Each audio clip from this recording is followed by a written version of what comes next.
가격은 당신이 지불하는 것이고 가치는 당신이 얻는 것이다. 시장은 하루에도 수백 번 말합니다. 올라간다, 내려간다. 하지만 본질은 말수가 적습니다. 떠드는 것은 언제나 가격, 조용히 버티는 것은 가치. 오늘 우리는 조용한 것을 듣는 법을 배우려 합니다. 투자에는 강제 삼진이 없다. 배트는 우리의 손에 있죠. 억지로 휘두를 필요는 없습니다. 다만 올 것이 올 때 놓치지 않는 용기가 필요합니다. 이 한 문장이 오늘 그리고 앞으로의 시간을 안내할 겁니다. 우리는 늘 무언가를 기다립니다. 호재를, 목표가를, 신호를. 그런데 정작 중요한 질문은 이것이죠. 나는 두려움을 핑계로 기다리는가? 아니면 판단을 준비하며 기다리는가? 정보의 홍수는 판단의 홍수와 다릅니다. 물이 많아도 목마를 수 있거든요. 버핏은 평생 기다림의 미학을 강조했습니다. 시장은 교사가 아니라 메신저 가격만 전달할 뿐. 결론은 스스로 내려야 한다는 태도였죠. 다른 이들이 탐욕스러울 때 두려워하고 두려워할 때 탐욕스러워라. 이건 반대매매 주문이 아니라 내면의 점수판에 대한 조언입니다.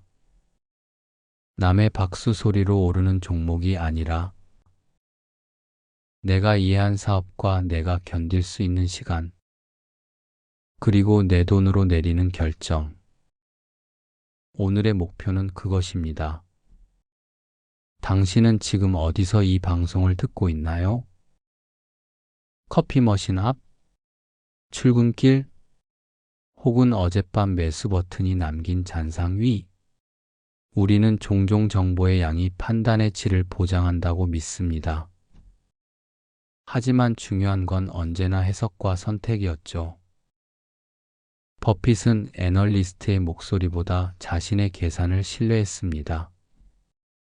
주주총회에서 중개인에게 묻지 않습니다. 스스로 생각해야 하니까요. 라고 말하곤 했죠. 우리는 1년에 좋은 아이디어 하나면 충분하다고 본다. 100번의 작은 결정보다 한 번의 큰 결단. 이것이 오늘 우리가 목표로 할 호흡입니다. 오마하의 11살 소년 워런은 시티즈 서비스 우선주를 샀습니다. 가격이 흔들리자 겁이나 소폭 이익에서 팔았죠. 이후 주가는 그가 판 가격을 한참 넘어 올라갑니다. 이 경험은 좋은 회사를 오래 들고 가라는 씨앗을 심습니다. 소년은 그날 가격의 소음과 가치의 침묵을 배웠습니다. 지수의 하루가 아니라 기업의 10년이 답을 말한다는 것을요. 버핏은 소년 시절부터 신문 배달, 핀볼 기계 운영, 콜라껌, 소매 같은 작은 사업들을 운영하며 현금 흐름과 자본의 회전을 손끝으로 익혔습니다. 새벽 공기를 가르는 자전거 바퀴 소리, 탕탕 소리 나는 동전함, 낡은 장부의 연필 흑연 냄새. 그의 첫 교과서는 책이 아니라 현장이었습니다. 이후 20살이 된 워런은 워싱턴 DC의 가이코 본사를 찾아갔다. 일이라 문은 닫혀 있었지만 그는 집요하게 두드렸고 마침내 로리머 데이비슨을 만나 장시간 대화합니다. 이 자리에서 보험료를 낮은 비용으로 장기간 운용하는 구조의 위력을 깨닫게 된다. 형광등 몇 개만 켜진 텅 빈 사무실, 종이 냄새가 배어있는 회의실. 보험은 돈의 문제가 아니라 시간의 문제입니다. 그날 그는 이해합니다. 싼 가격이 아니라 좋은 구조를 사야 한다는 것을. 그 무렵 버핏은 컬럼비아 경영대학원에서 벤저민 그레이엄에게 배웠습니다. 주식은 기업의 일부, 안전마진, 미스터 마켓, 그의 뼈대를 이루는 교의들이다. 이후 그레이엄 뉴먼에서 일하며 저평가와 리스크 통제의 리듬을 몸에 익히게 된다. 주식은 종이가 아니다. 기업의 일부다. 그 순간부터 재무제표는 지도, 산업구조는 지형, 경영진은 항해사가 된다. 그리고 투자자는 시간을 사고 파는 사람. 20살 후반 찰리 먼거와의 만남은 버핏의 투자관을 진화시킵니다. 초기에는 싸면 산다에 집중했지만 먼거는 훌륭한 회사를 적정가에 사라고 권합니다. 이후 버핏은 시즈캔디 회사를 인수하게 된다. 캘리포니아 지역의 강력한 브랜드와 충성도, 가격 결정력과 경량 자산이 만들어내는 높은 수익률을 확인하게 된다.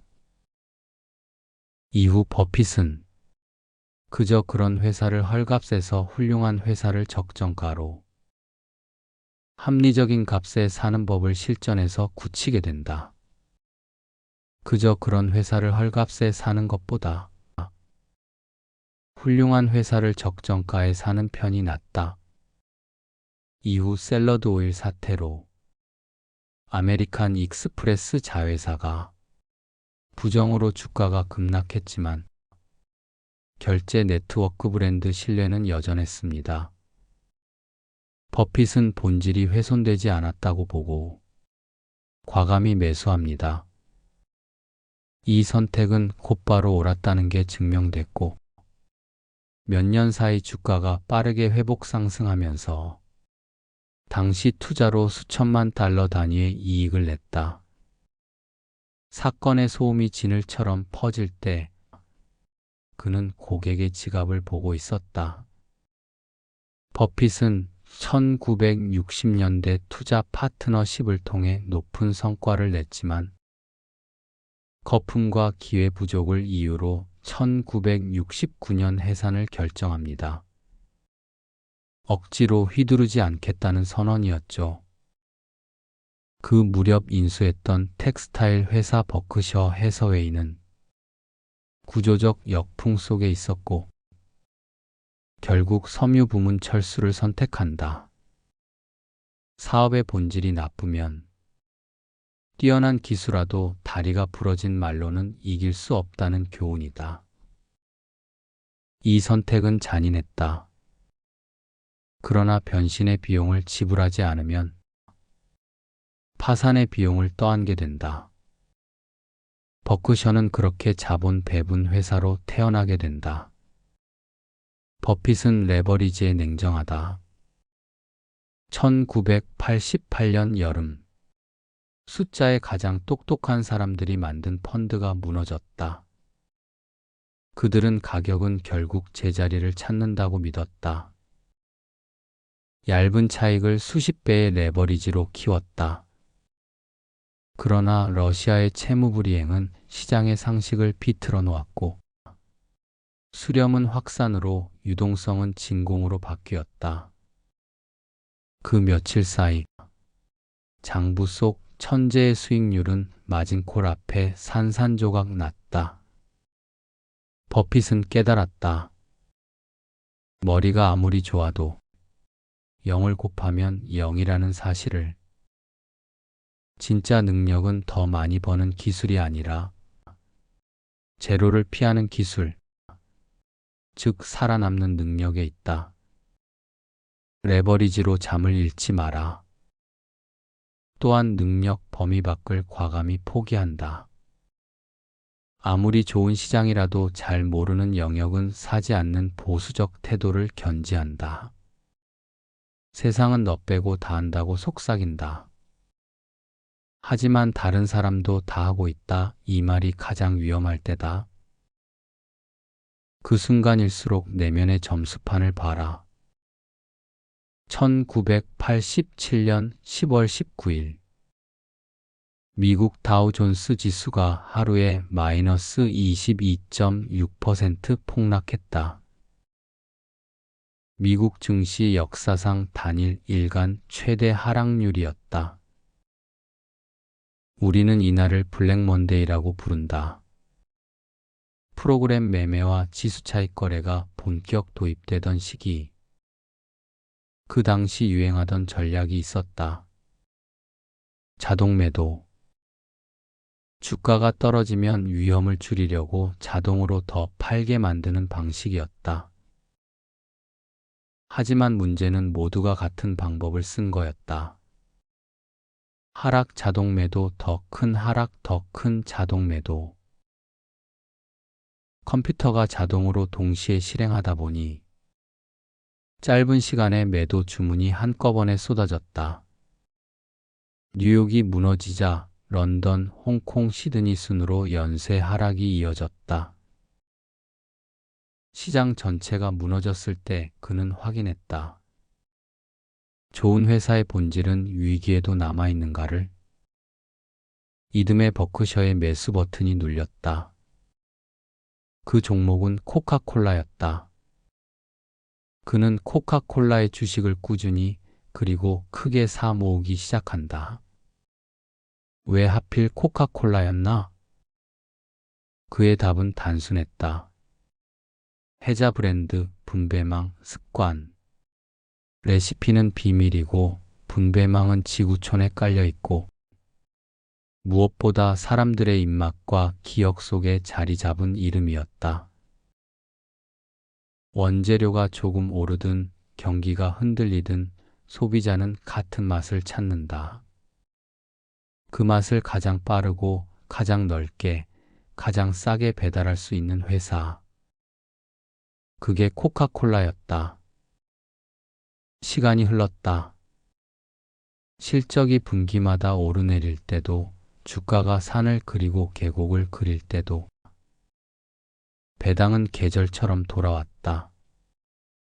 처음엔 작은 시냇물 같던 배당이 어느 해부터 강물처럼 불어나 초기 투자원가와 비교하면 배당만으로도 상당 부분을 회수하는 해들이 생겼다.